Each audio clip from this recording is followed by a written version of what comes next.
Party people, your dreams have been fulfilled, or at least, as Sixer fans, they've been deferred. This is your man Taylor, back again for another one. It's not looking good. I hate to be the guy that gets on here every time something goes wrong in Sixer Nation, but damn, it seems like that's all we got to report. Straight foolishness. Last time out, we talked about the clowns are running the asylum. Well, here it is again. Like, what's there to say? Well, what's there to say that hasn't already been said about our front office? Like, seriously, this is becoming a massive, massive joke that no one is laughing about. This is just straight foolishness at its best. I'm just trying to wait the first 2 minutes before I start letting loose some profanity. But in all seriousness, man, it's getting out of hand. For years, we've been lied to by the front office. Burner accounts where people are talking about players' injuries and this, that, and the third. It's just too much.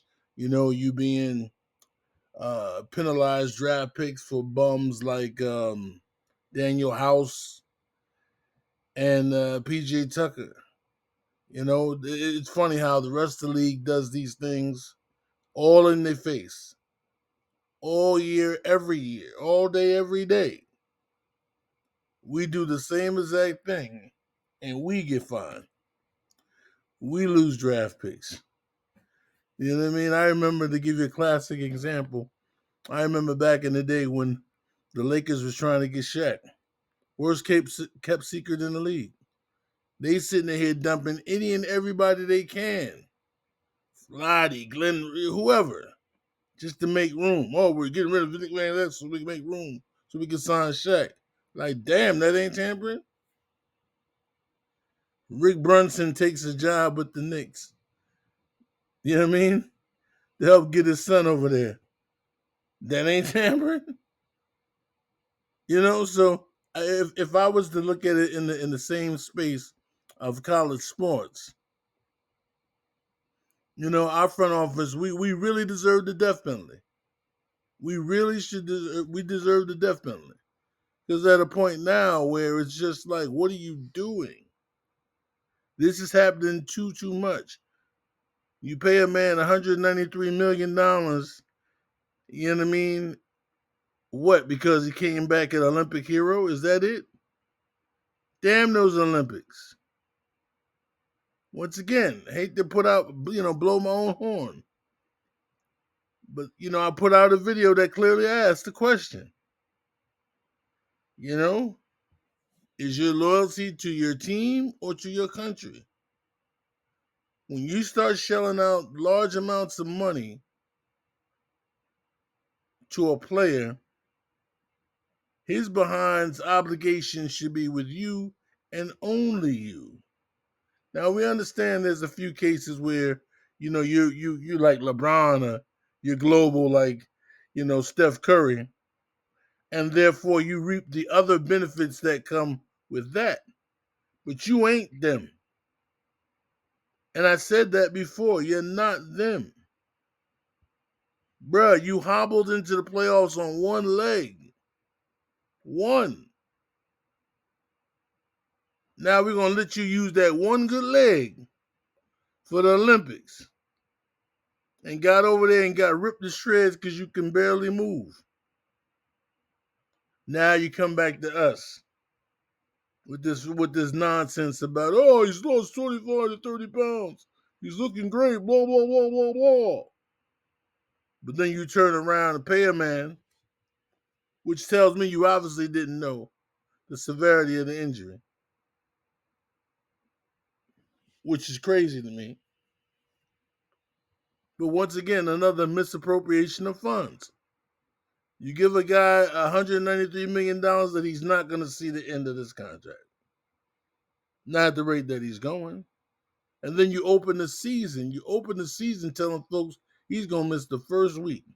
Talking about he's gonna ramp up, or whatever they call it. Are you serious? There's a difference between ramping up and getting healthy. Ramping up is I just need to, get my cardio together. Stop pissing on us as fans, pissing on our head and telling us it's raining. Please stop.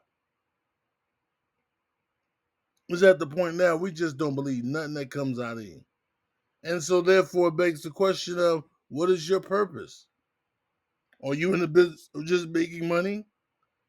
And the reason why you lied to the fans is because you want to keep that revenue coming in, that revenue stream coming in. Here you got a nationally televised game, the first doubleheader. They're featuring you. All you shoved down our throat was the big three, the big three, the big three. No diddy. Shoved it down our throats, promoting it hard, and then you can't even roll it out.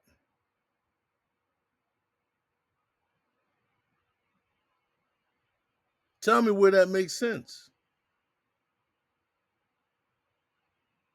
I'm just saying, at what point were we going to stop accepting the lies? At what point are we going to just say, you know what, dog, let's just move on. Let's just trade and be. Let's get on with it. Just say, you know what I mean? And now cats are getting embarrassed out here by low end squads, right? Then the media want to turn around and want to jump on Maxi because of his shooting percentage. Yeah, he leads the league in scoring, but his shooting percentage. Well, his shooting percentage is taking a hit because he's out there playing with dudes that he didn't think he was going to have to play major minutes with. These are complementary pieces. Now they have to be main pieces. See how funny the media is? They woo in an hour because you're chasing freaking Olympic gold. But then when it goes red, now they want to kick you back in for chasing the gold. Once again, there's certain people in this world that want pats on the head.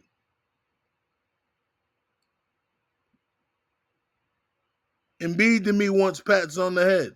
He wants to be accepted nationally throughout the league. But let me tell you, that's not going to happen.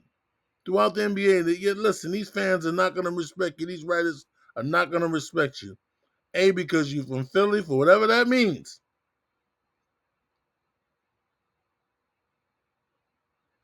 And therefore, you're chasing the acceptance of the wrong thing.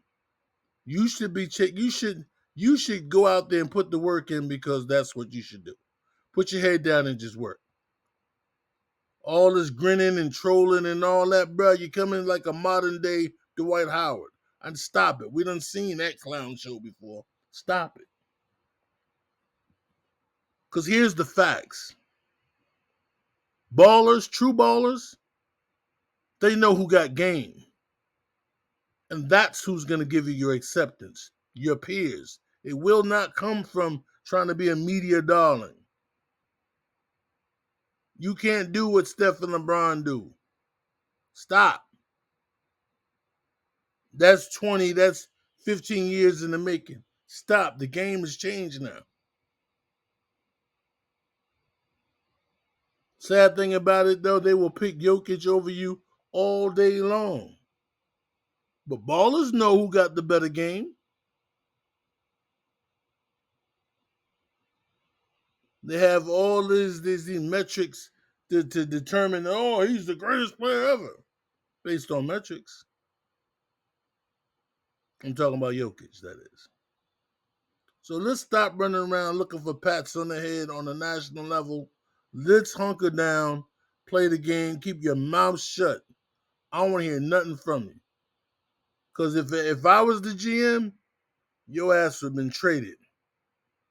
And I'd have got as much as I can get for you. Because right now, you starting, you ain't even at 30 yet. And you starting your decline. And it ain't your fault. I get it. You want to be a warrior. Sometimes, we got to save ourselves from ourselves. And therefore, if you had it your way, you probably want to be out there every day. I get it. But sometimes you got to fall back and understand what the bigger picture is. You was probably putting up one of the craziest offensive seasons last year before you got hurt. But then you got hurt, and then everybody, start kicking you back in.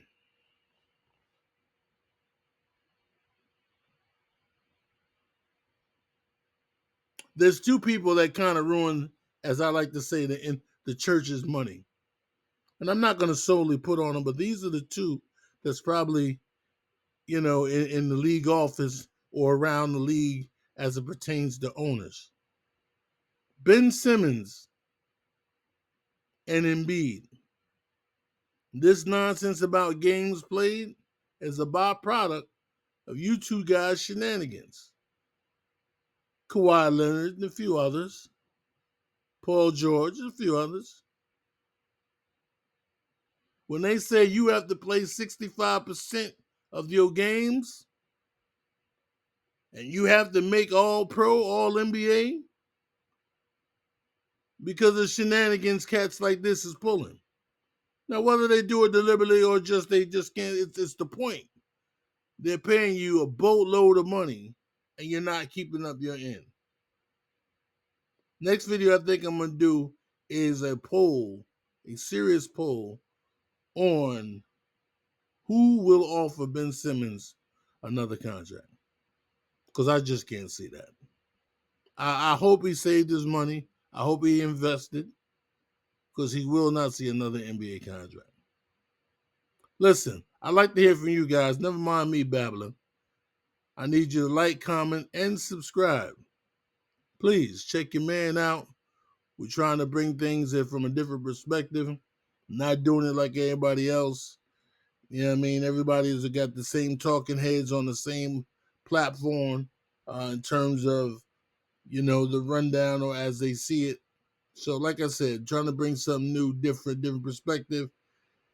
Give me your opinion, man. I'm very, very interested because I'm sure there's like-minded folks out there like myself who kind of feel the same way. And even if you don't, I want to hear because you might add a different perspective I may not have thought of. I'm interested in hearing that. Hey, you cats enjoy the rest of your day. As always, stay blessed, stay up, and we out.